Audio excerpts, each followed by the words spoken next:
ঘরোয়া আইন শৃঙ্খলা মজবুত করা, সীমান্তে ফেন্সিংয়ের জন্য জমি দেওয়া থেকে শুরু করে অবৈধ নির্মাণ ভাঙতে বুলডোজার ওষুধ প্রয়োগ।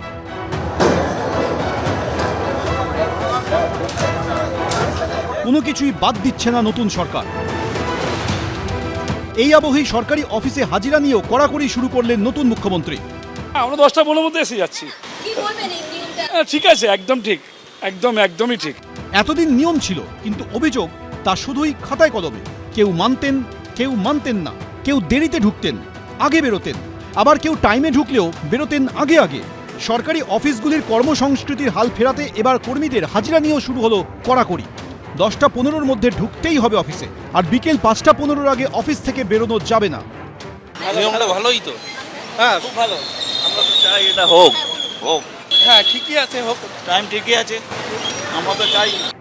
সরকারি অফিসে দেরিতে ঢুকে সময়ের আগে বেরিয়ে যাওয়া, কাজে গাফিলতি, ঠিলেমি। অতীতে এই অভিযোগ বারবার উঠেছে। এবার সেই কর্মসংস্কৃতিতে ইতি পড়তে চলেছে। বুধবার দেখা গেল ঘড়িতে 10:15 বাজার আগেই অফিসে ঢুকতে হুড়োহুড়ি পড়ে গেছে। সকাল 10:15-টার মধ্যে অফিসে ঢুকতেই হবে, আর 5:15-টার আগে কিন্তু অফিস ছাড়া যাবে না। এই নতুন নিয়ম আগেও ছিল, কিন্তু সেই নিয়ম কিন্তু পালন করা হতো না মাঝে মধ্যেই। কিন্তু এখন দেখা যাচ্ছে যে 10:15 বাজার আগেই কিন্তু অনেকে ভেতরে প্রবেশ করছেন। প্রত্যেকেই এই নিয়মকে স্বাগত জানাচ্ছেন, বলছেন যে আগেও ছিল, কিন্তু অনেক সময় কিন্তু সেই নিয়ম পালন করা হতো না। তারা এই নিয়মকে স্বাগত জানাচ্ছেন, আবার অনেকেই একটু দেরি করে ফেলেছেন, সেই জন্য কিন্তু তাড়াহুড়োও করছেন। একটু দেরি হয়ে গেল। নিয়মের কড়াকড়ি হলেও নতুন সরকারের ভূমিকায় খুশি রাজ্য সরকারি কর্মীরা। ভালো হয়েছে, তাও পরিবর্তন দরকার ছিল।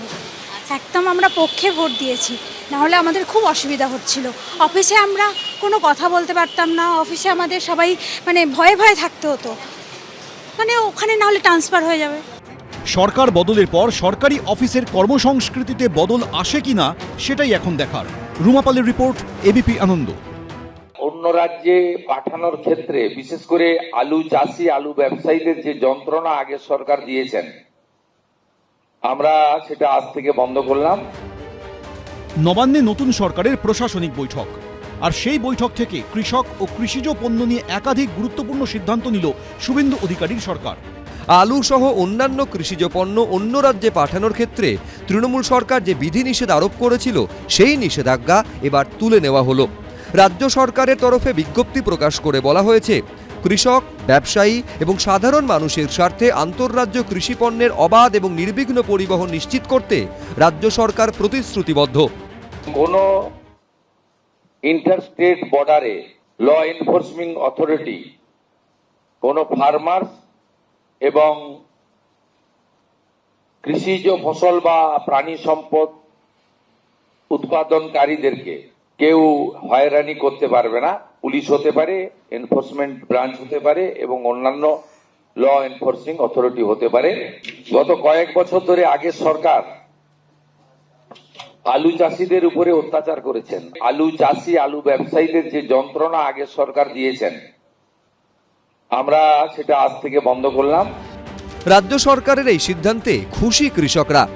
এতে তো আমরা অনেকটাই স্বস্তিতে আছি। তার কারণ হচ্ছে, আগে তো আমরা যে আলুগুলো আমাদের উৎপাদন হতো সেগুলো আমাদের রাজ্যেই রাখতে হতো, কিন্তু তাতে আমরা ঠিক দাম পেতাম না। এখন এই যে বাইরের রাজ্যে আলু যাবে, এটা হচ্ছে আমাদের মধ্যে খুবই আনন্দ খবর একটা। আগের থেকে এখন আমরা অনেক বেশি লাভবান হব। চাষিদিকে হয়রানি তৃণমূল আমলে দীর্ঘ, ওই দিদিমণি কলকাতাতে আলু খাওয়াবে 20 টাকা করে, আর এখানে এক বিঘা আলু চাষ করতে 25-26 হাজার টাকা খরচা। সেই পয়সাটা কোথা থেকে উঠবে, কোথা থেকে? রাজ্য সরকারের তরফে নির্দেশিকায় বলা হয়েছে, আলু, পেঁয়াজ, শাকসবজি, ফল, খাদ্যশস্য, তেলবীজ, পশুজাত পণ্যসহ বিভিন্ন অত্যাবশ্যকীয় কৃষিপণ্যের পশ্চিমবঙ্গ থেকে অন্য রাজ্য বা কেন্দ্রশাসিত অঞ্চলে যাওয়ার ক্ষেত্রে এবং সেখান থেকে পশ্চিমবঙ্গে আনার ক্ষেত্রে আর কোনো বাধা বা নিষেধাজ্ঞা থাকবে না। বাজারে চাহিদা বজায় রাখা, কৃষকদের স্বার্থ রক্ষা এবং মূল্য স্থিতিশীল রাখার লক্ষ্যেই এই সিদ্ধান্ত নেওয়া হয়েছে। এখন খুবই স্বস্তি পাচ্ছি। মুখ্যমন্ত্রী বলেছেন বাইরের রাজ্যে আলু পাঠাবেন।